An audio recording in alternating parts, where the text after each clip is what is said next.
friends, it's Mrs. Kilday here for Sunday Story Time. You are not going to believe this. Tonight, I'm doing story time from the dinner table. This is the dinner table right now at the Kilday house because tonight's book is Dinner at the Panda Palace. It's a really big favorite of ours. I hope you like it.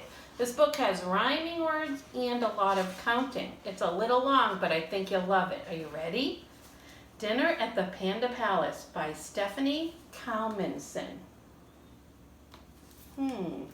Those don't look like people eating.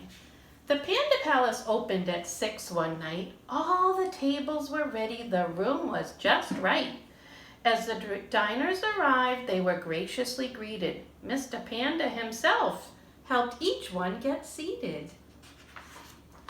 An elephant came first with a trunk that was gray. He'd been out on the road selling peanuts all day.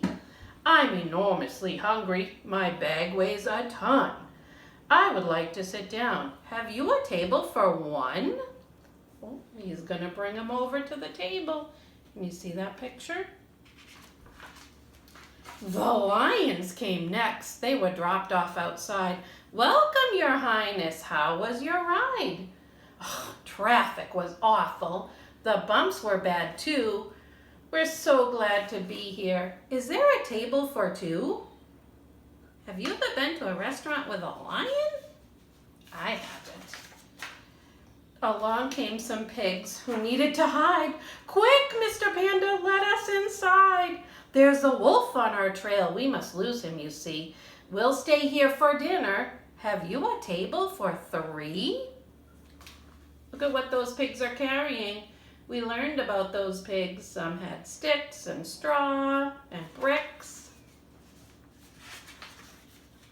A proud group of peacocks with feathers fanned wide was a most splendid sight for the others inside. With heads held up high, they walked through the door. Do we need reservations, or are you seating four? A peacock is a fancy bird. And then one by one the monkeys arrived. They went swinging across to their table for five. The giraffes had just painted the rooftops in town. If there's a table for six, we'd like to sit down. The hyenas walked in and laughed right out loud. They never had seen such a wonderful crowd. We've come from afar. For our family meeting, there are 7 of us. We do hope you have seating. A party of penguins coming straight from a ball waddled in through the door, hats, jewels, and all. This is just the right place for our elegant date. Please, Mr. Panda, is there a table for 8?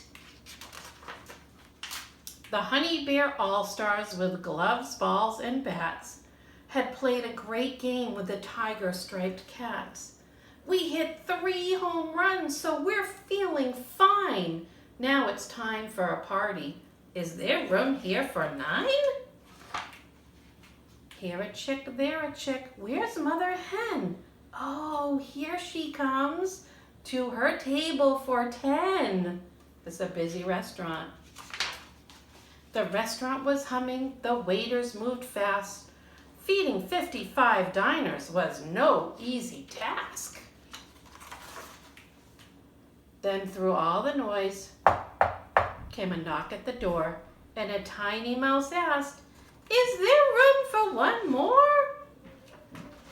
Mr. Panda looked left. Mr. Panda looked right. All the tables were filled at the palace that night. Did he say, "Oh, I'm sorry. We have a full house. We can't fit one more. Not even a mouse." No, not Mr. Panda. He found one more seat, and in no time at all, that mouse had a fine meal to eat. What a nice panda he is. And so if you're ever hungry and going that way, just see Mr. Panda. Here's what he'll say. No matter how many, no matter how few, there'll always be room at the palace for you. I hope you like this book, friends. It's really silly, but it's one of our favorites at the Kilday house. So I'm going to go eat my dinner now. You have a good night. Bye.